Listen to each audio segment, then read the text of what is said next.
Welcome to the second in the video series on the book Belonging and Inclusion in Identity Safe Schools, a Guide for Educational Leaders.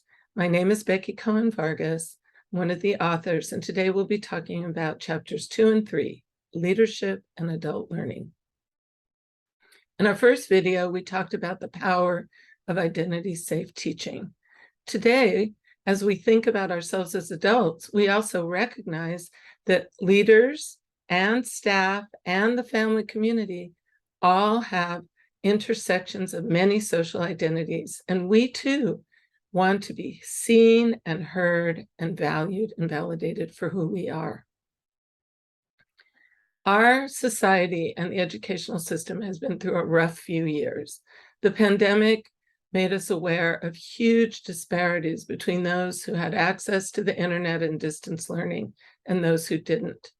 Also, with the protests against the murder of George Floyd, we saw an awakening of sorts, people wanting to stop injustice and address white supremacy. And now, unfortunately, we're seeing a backlash with diversity bans and laws against LGBTQ students, and people coming and saying to us, we don't want to talk about diversity. It's only going to divide us. Let's leave the past in the past. But that doesn't work. Let me share my screen and show how, as leaders, we can make a difference for our schools and our students. We are the architects of our school environment, not alone, but it's up to us to look at the structures and climate and practices and address all forms of racism and bias.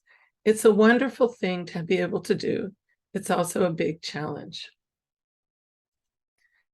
And being aware of our positionality, our power, and our privilege allows us to open the spaces for people of all backgrounds, whether they're different gender identities, whether they're children with two gay parents, whether they're children from different countries who speak other languages. We can make space for all of their voices to be heard. We also can deal, and maybe have to deal, with people coming in with those complaints that they don't want to talk about diversity. And that's where we explain that this isn't a zero-sum game. Leveling the playing field for one group does not mean that another group is lowered.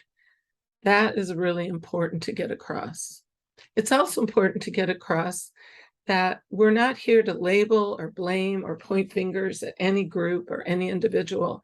We're looking at the policies and practices that harm students, that disadvantage one group over another. So think of your stance as an educational leader, as an identity-safe leader. We have a few areas to think about. Ask yourself if you have a lens to be aware of equity at all aspects as it shows up in our schools. It's about having a long-term commitment, and it's about constantly honing that lens to notice things and see things that are unfair to some students.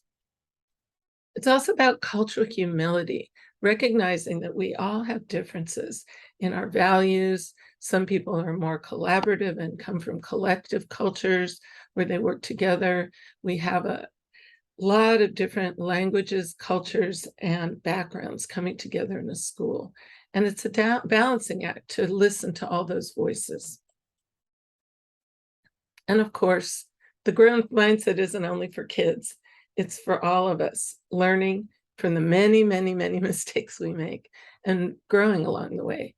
And your community will be happy to hear you express some of your vulnerabilities, of course, in appropriate ways, but sharing what is hard for you, and they see that you're human. One of the key principles in identity safety is looking inward and reflecting on our social identities. And that helps us, and it will help our staff as well, communicate those to students. Self-awareness is something that happens by noticing what's going on internally and externally. Internally, we're looking at what we care about, What are aspirations? Also, it's about how we're behaving. Sometimes I've had days where I was just knocked off my center and I maybe got defensive. Other days, I might have been a little brusque and shut down. Being aware of those things is really important. At the same time, listening and looking at the external level. We want to have a thick skin. We have to have a thick skin as leaders, but also listen to the critiques. They may give you some valuable insights. Adult learning. We like to be in charge of our learning, and there are many ways to do it in identity safety.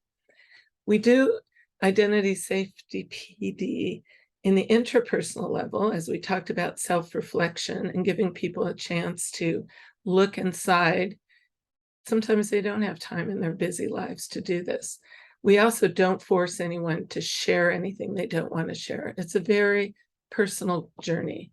At the same time, we're also doing interpersonal professional development, trust building, dialogue about race and gender. It may feel uncomfortable at times, but we can learn to be good facilitators that can manage hard conversations and give space for everyone to share without attacking or being called out. At the same time, we look at language, our language, and the languages that are changing so we can be more supportive. Creating a space where everyone shares their pronouns makes room for people who use they and them pronouns to feel comfortable about sharing theirs. Also, lots and lots of work on identity safe strategies. We make identity safe strategy banks. Teachers share what they're doing. They try things out and come back and report on them. It's a wonderful and really rich adult learning experience. We also work at the institutional level, looking at the systems, looking at the data on discipline, data on grades and academic achievement. Look at who's being moved into special ed.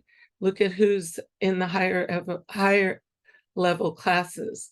All those things help us improve our system. And finally, when we do have an incident or something that affects everyone, taking a moment to stop and then keep everyone in the loop. You don't communicate things, of course, that are private and shouldn't be shared, but at the same time, everyone is impacted and we want to heal together. We have some great resources for you.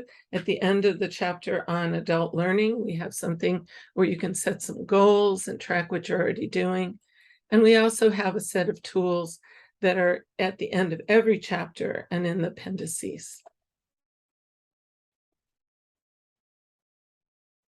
So I hope this has been beneficial for you as you are looking at yourself as a leader and how you can create an identity safe school for your students. Thank you.